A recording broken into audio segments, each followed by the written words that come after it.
test ko ulit yung autofocus ni iPhone Pro Max 16. Compare natin tingnan nyo. 'Di ba? Oh, isa pa. 'Di ba? Kita nyo ang blur tapos ang tagal pa niya. 'Di ba? Oh, ang tagal niya mag-focus Oh, tingnan nyo to sa imit guys ayan Tingnan nyo.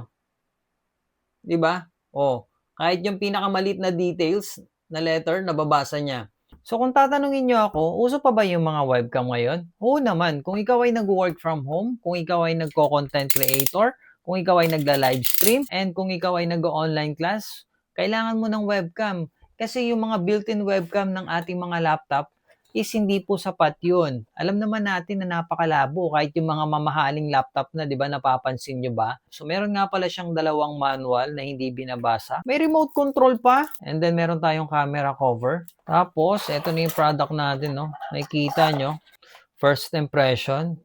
Kita nyo naman guys, ang ganda niya. Pero mas okay tong design niya ngayon compared dun sa nauna natin. Yung nauna kasi natin, hindi natin nasiswivel. Ito, pwedeng 360. Kita nyo? 'Di ba? Tapos natitilt din siya. Oh, 'di ba? Tapos meron pa 'tong kasamang tripod, guys. Maganda yung tripod niya. Hindi siya mukhang mumurahin. Kita niyo naman tripod pa lang panalo na. Tapos lalagay lang natin siya dito. Okay, so ganyan siya kataas, guys. 'Di ba? So tamang-tama pagka nagla-live stream ka, ayan pwede or gumagawa ka ng TikTok video, 'di ba? Tara subukan natin guys, plug natin sa PC natin. So itong imit webcam natin guys is plug and play na po yan. Once na na-connect na yan sa ating PC, is automatic na babasahin na po siya. Optional po, pwede nating i-download yung Imit Studio. So ito po yung software niya para po makapag-record din po tayo and makapag-customize tayo ng settings na gusto natin. So makikita nyo dito yan guys sa imit.com. Click nyo lang yung PC Windows and then install nyo lang and then ganito na po yung icon na lalabas. Ayan, Image Studio. So once na kinlik natin yan, ganyan po yung itsura niya. Di ba? Uy, gwapo Antok na ako Hintayin nyo So ganyan po siya kalinaw guys, kita nyo? So wala lang kwenta tong iPhone Pro Max na to Tingnan nyo, ang blurred dyan sa ang blur ng recording ko ngayon Ayan Paano ba naman yung autofocus na ito walang kwenta? Ayan Paano kasi kapag nagre-record ako guys nakaka-bad trip yung autofocus niya. Pero itong imit natin guys, tingnan nyo. Okay? So, first test ko ulit yung autofocus ni iPhone Pro Max 16. Compare natin Tingnan nyo. 'Di ba? Oh, isa pa. 'Di ba? Kita nyo ang blur tapos ang tagal pa niya. 'Di ba? Oh, ang tagal niya mag-focus Oh, tingnan nyo to sa imit guys ayan Tingnan nyo. 'Di ba? Oh, kahit yung pinakamalit na details na letter nababasa niya. Ulitin ko kung gaano kabilis. Oh, kita nyo? So try natin tong sa likod niya.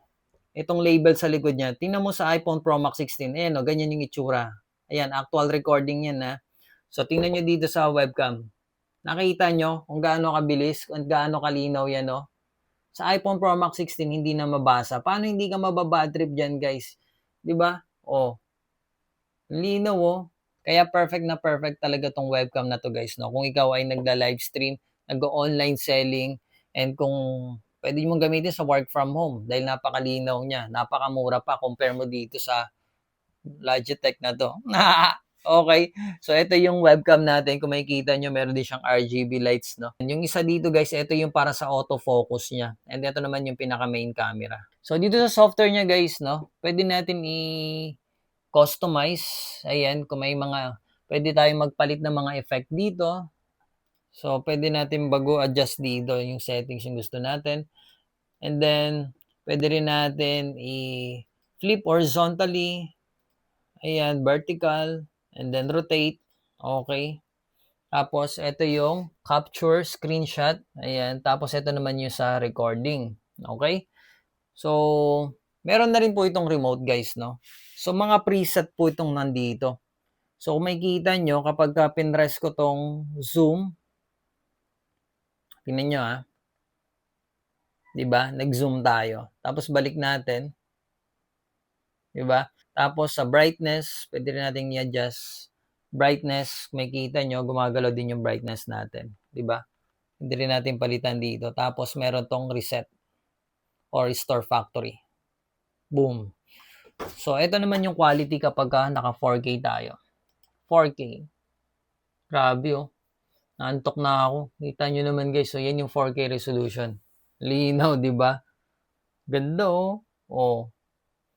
So, yung kuha lang natin sa iPhone, medyo magkaiba kasi yung kuha sa iPhone tsaka dito sa display monitor natin. Overall, maganda siya. Malinaw. Yan. Nasisira lang talaga ako sa autofocus na itong iPhone Pro Max na to. Okay. Paano naman pag nagla-live selling tayo? So, pag nagla-live selling tayo, guys, no, I prefer gamit tayo ng OBS. Close na muna natin to kasi magko-conflict yan eh. So, kung mapapansin nyo, nakabaliktad tayo. Okay, so, yung webcam natin, kaya tayo meron tripod, guys, no? Ayan yung purpose niyan. Tapos, tingnan nyo ngayon. Ayan na tayo. Astig, di ba? So, kapag magla-live tayo or pwede tayo gumawa ng TikTok dito, di ba? Oh. Grabe, ang linaw talaga, oh. Ang bilis pa ng autofocus niya talaga. Bilib na bilib ako dito sa webcam na to. So, yun lang guys, no? Kung interesado ka sa webcam na to, nandyan lang yung link natin sa comment section. Check out mo na!